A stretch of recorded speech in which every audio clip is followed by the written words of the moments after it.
কই গেছিলাম রে ভাই, মানুষ পারতেছে না মাংসের পাতিলের ভিতর ঢুকে যেতে। তা বিলাই কেন বাদ যাবে, সবাই কেক খাবে, কোলে করে নিয়ে চলে এসেছে। গাঁও গ্রামে সবাই কেকের বিজনেস করাতে সকল বিজনেসে এখন ধ্বংস নেমে এসেছে। মোহাম্মদপুরে স্ট্রিট ফুড ট্রাই করার সময় কোনো ছিনতাইকারীর কবলে পড়ি, জন্য আমরা আন্তরিকভাবে খুবই দুঃখিত। ছিনতাইকারী যদি আমাদেরকে ধরতো আমরা অবশ্যই ভিডিও করতাম এবং আপনাদেরকে খুবই সুন্দরভাবে দেখাতাম। আজকে আমি অদ্ভুত একটা চিড়িয়াখানায় গেছিলাম। আসলে এই চিড়িয়াখানায় কোনো প্রাণী নাই, কোনো কিছুই আপনার টাকা পয়সা দিয়ে দেখতে হবে না। আপনি জাস্ট হচ্ছে রাস্তার সাইড ধরে যাবেন আর এখানে অদ্ভুত অদ্ভুত সব প্রাণী দেখতে পারবেন। যখনই আমি একটু সামনের দিকে যাই, একটু পর পর অনেক বেশি ভিড় দেখতে পাই। কারো মনে হতে পারে কোনো মারামারি হয়তো বা কোনো কিছু হয়েছে, আসলে মারামারি বলতে কিছু এখানে মূলত পৃথিবীর সপ্তম আশ্চর্য, যার নাম হচ্ছে কেক, যার স্বাদ খুবই জঘন্য এবং বিশ্রী। আর এই প্রাণীগুলা সেই কেক গুলার ভিডিও করে প্রতিনিয়ত, এর জন্যই মূলত এখানে এই ধরনের ভিড় দেখা যায়। অনেকে দেখলাম এখানে নাচানাচি করতেছে, ভিডিও করতেছে, গান গাইতেছে। যারা আসলে এগুলা করতেছে ওদের মনে হচ্ছে না আশেপাশে মানুষ আছে, ওরা ভাবতেছে যে এটা ওদের বেড। আপনি লাইফে যদি বোরিং ফিল করেন তাহলে হচ্ছে আগারগাঁও নামের এই কেক গাঁওতে চলে যাবেন। এই মারাত্মক মারাত্মক সিন গুলো আপনার জীবনের মনোরঞ্জন ফিরিয়ে দিবে। মনে করেন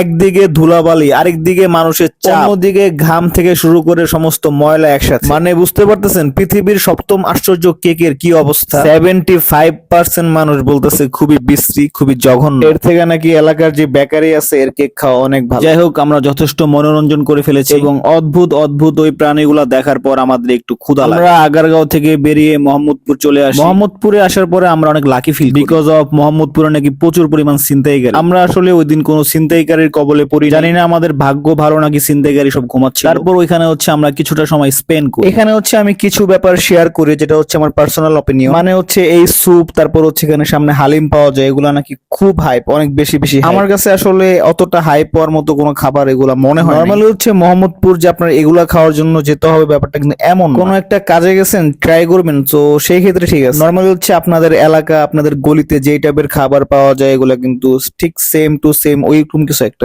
তাই কষ্ট করে সমস্ত বাধা পার করে এখানে এগুলা খাওয়ার জন্য আসার কোনো মানেই হয়। নরমালি ঘুরতে ঘুরতে যদি খেতে ইচ্ছা করে তো সেই ক্ষেত্রে খেতে পারেন, এনজয় করেন। সত্যি কথা বলতে হচ্ছে খাবারের টেস্ট মোটামুটি ভালো ছিল, খারাপ। তবে আগারগাঁও নামের যে কেক গাঁও গ্রামটা হয়েছে, এখানে কেকের যে কালার গুলা, মানে উপরে যে পরিমাণ ময়লা আপনার দেখলেই বিশ্রী লাগবে। আর মানুষ টাকা দিয়ে খাচ্ছে কিভাবে ভাই? দেখা হবে নতুন কোনো ভিডিওতে।